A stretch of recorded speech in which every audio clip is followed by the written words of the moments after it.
And we back, man. Y'all know what time it is. It's Mr. One Gotta Go Show. And this is Mr. J File. And this is the Front Page Podcast. Make sure y'all like, subscribe, hit your notification button, because every time we drop hot content, you gonna want to know when it's dropped. So don't be lazy, man. Hit the notification button so you know. But there's a new hustle in the streets, man. And he killing it. It's YouTube, man. Yeah. People is wanting to know how to monetize YouTube channels. Well, what can I do to monetize a channel? I don't know what niche I got. Right. How do I start? What do I do? Right. Man, we got a young brother right here been grinding.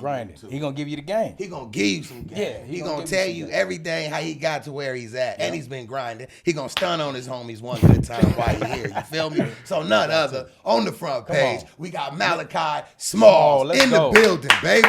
Malachi Small in the building, man. How you guys doing, man? Come on, man. Thank you for coming, man. I'm great. Thank you, man. Thanks for having me, guys. I feel like you had to not shoot content to come kick it with us. You know what I'm saying? Did we interrupt something? Nah, not today. Just I usually shoot in the morning, so we're good. So you got that on out the way. Yeah, that's the way. Now you good. Well, man, I've been knowing you for a while, man. When we met, I ain't gonna put my age on it. I'm an old ass, you feel me? But I know since he been in school, he grown now. But I've been knowing him since he was a youngster. Was you YouTubing then around the time I first met you? I probably I was sticking my foot in the door a little bit, kind of just dabbling in, trying to figure out what I wanted to do. I've been messing around with YouTube probably since I was about 11 or 12, so it's been here and there. So probably around 15, 16 when I met you, I had just started back up again, but it wasn't on a consistent basis just yet. What made you take it serious? Yeah, for sure. I'm about to do this. I want to turn it into some money, because a lot of people be like, man, I'm a YouTube. I'm going to do it. Right. And then they'll fall off. Yeah. Or they'll try it for a week and be like, man, this shit ain't working. Right. I ain't doing it no more. Yeah. Well, you know what I'm saying? So you pushed through all of that, right? So what made you do that when a lot of people can't? Pretty much, I've always loved YouTube. So I grew up in a generation where I didn't really watch TV. I didn't watch movies like that. For me, my TV shows were YouTube channels. I'm watching, guys like Smosh from back in 2010, 2012. Okay. PewDiePie, all the OGs, the original creators. Because YouTube started up in 2007, so for sure. I remember. I was little kid. Soulja Boy was getting money. Yeah. They changed the pay scale because they paid Soulja Boy so goddamn. Facts, bro. Go ahead. So I just I always had a love for it, and I thought being a kid that was always a little bit more creative, I thought I had a lane in some type of film industry at one point, and got a little bit older, got to high school, and I ended up studying film. And so I wanted to see how I could work with cameras or work with directing, stuff like that. Yeah, and I ended up graduating during COVID, so my senior year cut off, and that kind of threw my life into a weird loop, because it was a year just gone. Hell yeah. And so I pretty much only did 3 years of high school. I still didn't really know what I wanted to do at that point. Didn't want to go to college. My mom wanted me to go to the military. Didn't really want to do that. I wasn't with that. Yeah, so I just was bouncing from job to job. Started working at Walmart, and I became a manager in 3 months. I was loving it. I remember. I seen the homie there. I ran into the homie. We go back. You feel me? No, go ahead, bro. Yeah, man. So I became a department manager in 3 months. They were trying to move me up to a supervisor, to a salary supervisor. And a new store manager ended up coming in and wiped out all the management. So I'm 19, 20 years old. I got fired for pretty much nothing. There's nothing I could do about it. That put me in a little bit of a rut. Dang, I'm at the mercy of anybody, pretty much. It doesn't matter how hard of a worker I am, doesn't matter how good I'm doing with my attendance, with the customers. Anybody could come in and just at any point take it from you. Take it from you. So, I'm at that point I was already living on my own too, had my own place, so I was freaking out. And I ended up getting into sales. So went over, I sold solar for a little bit. I was doing door to door. That kind of opened me up to the eyes of entrepreneurship. Mm-hmm. And it gave me a good taste for what I wanted for my values, as far as you got to create your own hours, you got to create your own business standards, and you get as much as you put in, and vice versa. But it still wasn't really what I was looking for. I didn't like doing door to door, you know what I mean? I'm a young black man, I'm going to people's doors, I'm 19, 20 years old, knocking on people's doors. It wasn't really translating the way that I wanted it to. Yeah, I can dig it. dig it. Yeah, so I eventually was let me find out, for the first time in my life, I was let me figure out what I love to do. Let me figure out what's me. And a big passion I've had since high school is basketball. So I was let me really go all in on basketball. Let me see, where it could take me. I'm gonna try to play pro. I'm gonna try to, or do something with basketball. Yeah. Started training, ended up getting re-enrolled into college prep, which is basically like high school after high school. For sure. That didn't go too well. Went over, got scouted by a semi-pro team. I was supposed to go to Greece. Then I had like some complications with the team, and they were being weird with pay and everything, and it just didn't make sense for me to go all into it. Okay. So then I started working with, I started coming around a lot more with the gym that I was training at, because I was already at a facility working on my game. And the owner, he was a really good dude. He was like, I know you're kind of in a limbo right now, figuring out what you want to do. Like, do you want to just come over here, help out with the kids, just till you figure out what you want to do? Okay. So that kind of opened the door for me to start training, and I fell in love with it. Like, I was working with the kids every day. I was, having my clients, helping grow people up from the bottom, grassroots style. It was dope. And it inspired me to like really deep dive back into myself and go to my roots. And I remembered like, what is it that I truly want to do? Coaching was great, and I love coaching. I love connecting with the kids. But what I loved was creating. So I was like, let me find a way to get back tapped in. I see it in you. I love creating too. I see it in you. I see it in you. Yeah. So I eventually started using the gym space to start making videos. Started filming myself at the open runs. Started after hours. I would go with a camera and a tripod, making skits and funny videos. YouTube, or you was just like, I'm just gonna film and see what I'm. It was for like I post on all platforms, but YouTube was my main one at the time. So I started uploading the shorts, YouTube shorts, and I was just like, let me just make some videos. And the first one I posted on Instagram and on shorts, first ever Instagram reel got like 30K. First ever YouTube shorts got like 10, 15K. Wow. Damn. And I was like, oh. That's hard to do on YouTube. Yeah. First out the gate? First out the gate, just Hell first yeah. one. And I was like, and it was my first basketball video. So mind you, So that was your first video? That was my, yeah.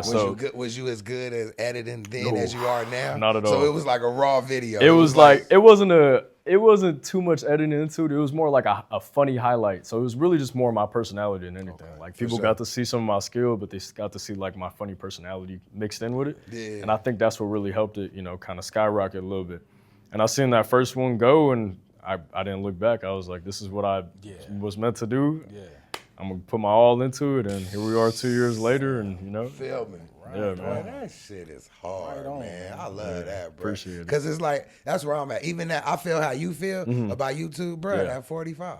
It's like, because to me, I be telling the homie all the time, YouTube is killing the game. It's like, YouTube rewards consistency. Right. You feel me? They got so much money that, I don't know if I seen an interview, I don't know if I told you, where the CEO of YouTube, he said content creators made over, what did I say? 800, no. Something billion. 80 billion? 80 yeah. They broke down like 80 billion over content creators. And I was just doing the math. I'm like, damn, okay, 1% of that is fucking 800 million. Yeah. Half of that is 350 million. I'm like in a smidget. So consistency, you could be horrible and make $1 million a year on YouTube. That's real, bro. No, real talk. That's real. You not horrible. I'm just saying. I'm just saying, anybody, if you're consistent, like YouTube rewards consistency. That part. People don't believe. It take time for YouTube to find your audience. It does. You know what I'm saying? Definitely Like, does. I don't know how you did it. 15,000 out. They was waiting on that. They was waiting. It had to be the hair. Nigga, we bald. You feel me? It gotta be the hair, bro. It's gotta be the hair. It had to be something, bro. Out the gate, though. Yeah, man. But it definitely, like, I was a nerd with it too, though, bro. Like, I was so obsessed. Like I said, I already put so much time into studying film. Too. I'm a nerd too. So then, bro.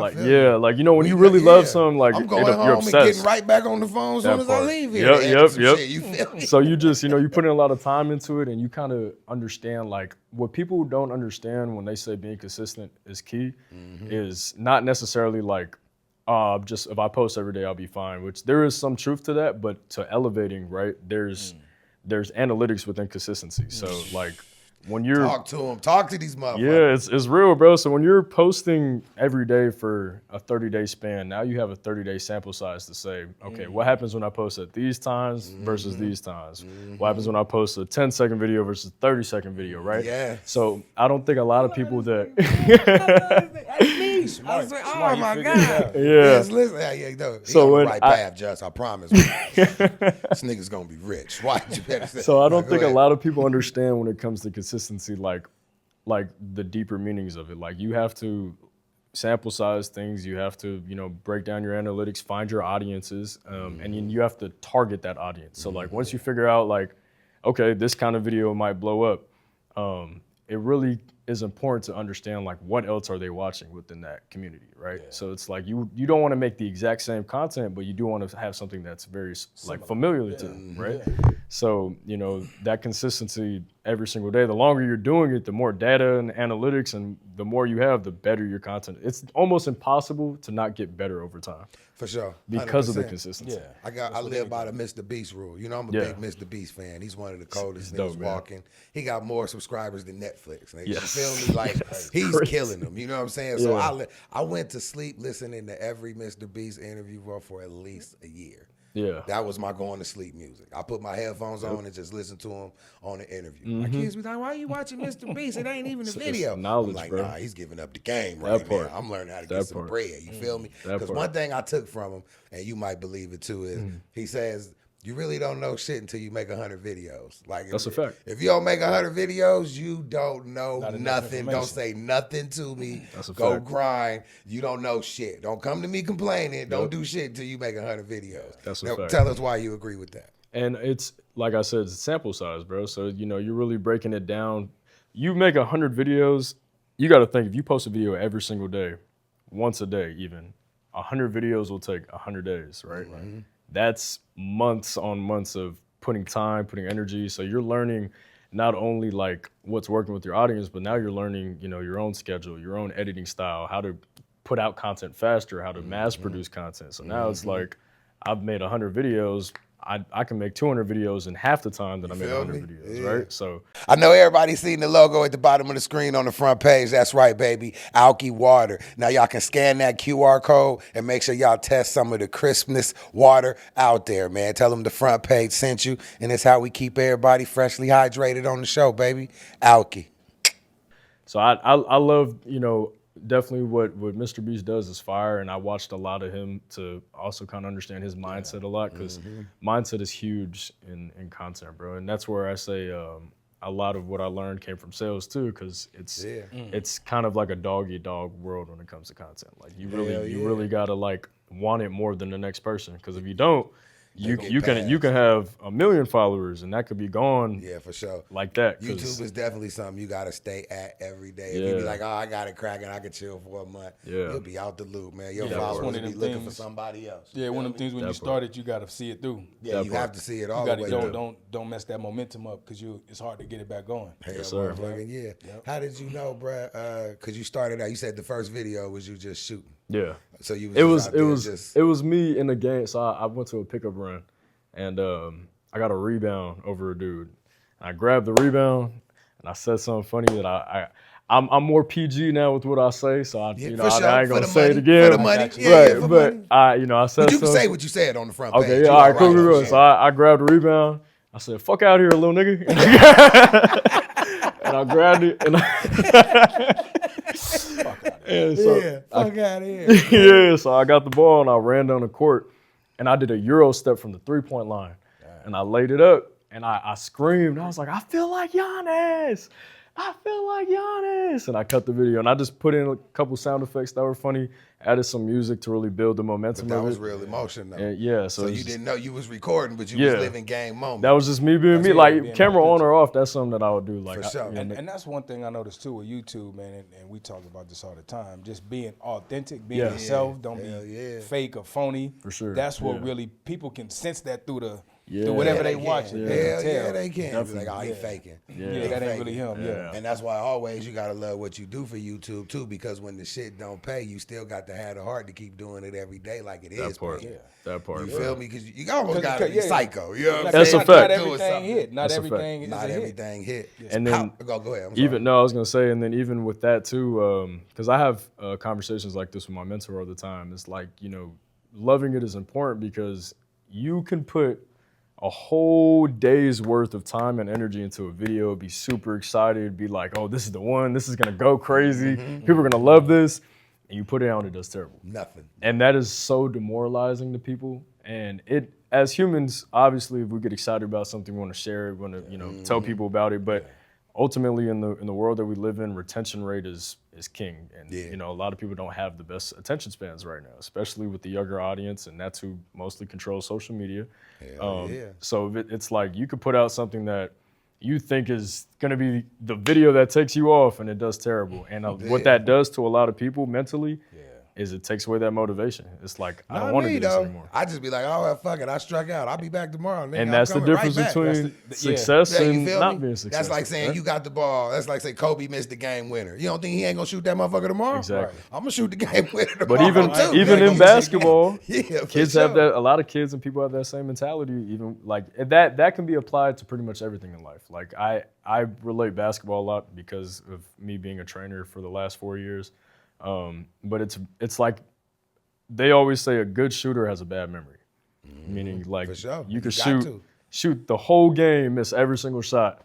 It's never going to strike your confidence because you're going to know, like, I put in the work, I put in the hours, that every time I get in here, I know that regardless, I can have 10 straight games where I shoot terrible. I know the work that I put in. I know the output that I'm going to get eventually. You know what I mean? So now, what's the name of your YouTube channel? My bad. No, because you was just saying about the consistency, and I hear that a lot in sports with basketball. You got to shoot 1,000 shots and you get better with anything. But it's the same concept. You take that same principle into YouTube. You just got to shoot 1,000 shots. Keep going, even if that video didn't hit. Put those shots up, bro. That's it. Now tell the front page, man, the name of your channel, bro. My Middy 99 or Middy Mal, whatever's easy to remember. Make sure y'all subscribe to the tap in, man. Tap in with him. Yeah, his shit be hilarious. He be like, bro. And he can ball. Little bit, funny motherfuckers be the ones you be throwing it up there. You know you missing on purpose. That's gonna be hilarious as a motherfucker. Appreciate it, man. How long did it take you to monetize the channel? For me, it took me exactly 12 months of consistency. It took me exactly a year. Okay. So I started creating content October 2023. I got monetized October 2024, so it took me exactly a year. Congratulations. Thank you. It's not an easy feat. Hell nah. You got to give it up. You got to give it up. Gotta give it up. Appreciate it. Because I got people, bro, I try to help. I be like, man, come on, man, start your channel. Because whatever I be on, I always tell the homies, I don't like to leave nobody hanging. If I learn something, a new hustle. You got to put people on. I got to put people on, you feel me? So I done helped a few people start pages, but their year is coming up. Yeah. So they're like, but this is going to let me know if you really with it. Yeah. You feel me? Yep. Because prior to the front page, I don't know, Justice, you might know, I tried to monetize my Rottweiler. Okay. I had a Rottweiler, and I was posted on her for a year. I had over 7,000 subscribers. There you go, yeah. Almost 5 million views. I built it up in a year with no monetization. But it taught me so much. And when the hours started over, I wasn't even scared to go back at it. You feel me? That tells a lot of shit. When them watch hours start over, what you gonna do then? Right, because they will start over. Because they will start over. It ain't, and so with me, I didn't go on the route of watch hours because I'm primarily a short form content creator. You're going to get some watch hours on this video, though. Yeah, definitely. Middy Mal's in the building. Front page. But we, so I don't know if you guys know what the requirements are for the short form monetization. Yeah, 10 million. 10 million in 90 days. So every day that it goes by, it's not like with the 4,000, it's a full year. Yeah. Right. The 90 days, it's really 90 days from today. So every day, views get knocked off. Yeah. So you can be at 3 million today, and then tomorrow you're at 2.7 because you had a video a month ago that went viral that got 300K, but now it's gone because it's been over a month. Yeah. So that 10 million was honestly like probably one of the hardest accomplishments. It's still hard to me, bro. I did with Dottie. The most I did in the 3 months was almost 5 million views, and shit started over. I was like, fuck. Yep. Oh well, up at it again. Yep. Up at and it that's the mentality you gotta have. I honestly probably got close to 10 million maybe 4 times. Within that's like almost hitting the lotto. Yeah, and it's right 7 million, 9 million, 6 million, 8 million. It's right there. It's right there. And then even that, not even failing, but almost getting close. Yep. that could destroy your confidence. Yeah. And you be like, nah, I ain't doing this, but you got to keep pushing. You Gotta to keep pushing. You You got got to to. keep posting. Hey, before we wrap it up, man, time getting close. Thank you for coming through, course. man. Yeah, Just no doubt. tell somebody, bro, give them some game, give them some motivation. You know what I'm saying? Give them something to make them keep going, because it took you a year to monetize your channel. What do you say to somebody who's in the same predicament, who's almost there, man? Give them some game. Honestly, like I said, if you really want to get into it, find a way to get involved with it in a way that you really love it. So like, do something that you love doing. If you like talking to people, do a podcast. If you like hooping, go play basketball. If you like to cut hair, make videos about cutting hair. Because if you can find a way to love it, it's never going to be hard. Because at the end of the day, That's real. even if you get caught up in the analytics, even if you get caught up in the numbers, you're failing, you're not growing, at least you're doing something that you're enjoying to do every day. So it's never going to feel like a job, an obligation. It's never going to be stressful. It don't feel like it. Yeah, it's going to be, okay, well, I get to go hoop again for another few days, I you know, do. get a couple more buckets. So have that mentality, keep growing, find your love and your peace within it, and it should honestly take off from there. Man. So I'm gonna ask one final question. For sure. Just some insider game. Just nothing too crap, but give the people something that they won't normally get off of YouTube. Just some insider game. Just a little secret. Just a little Okay. something. For YouTube specifically, right? Yeah. Okay, I'll definitely say, really, I guess this is probably gonna sound more obvious, but it is very Talk about it. it's definitely find your niche, but try new things within your niche. Gotcha. So like if that, I don't know if that makes sense as much, That but makes basically, total sense. Yeah, 100%. basically like, whatever the case may be, like try to put a different spin, a different twist. Because sometimes doing it one type of way for a certain amount of time, ultimately it won't work. Yeah, Like for sure. not everything works for everybody, right? Like I can go outside and shoot 100 skits and they can all do terrible, but I could be with my buddy who shoots 2 skits and both of his skits go viral, right? So like, honestly, like niches are important, but trying different methods, trying different type of videos, like seeing different styles, seeing what works for you, because everybody has a different audience. And it really comes down to what your audience wants to see and what audience you want to create at the end of the day. It's what audience you want to create, man. And on that note, I am Mr. One Gotta Go Show. And I'm Mr. J File. And this is the Front Page Podcast. Thank y'all for tuning in, man. Malachi Small in the Thank you for building. your time. Entrepreneur, YouTube short content creator. If y'all want to learn the hoop, find a Trainer. couple of his videos. You know what I'm Tap in. saying? He gonna show you. Thank y'all for tuning in, man. We see you next time. So- Peace.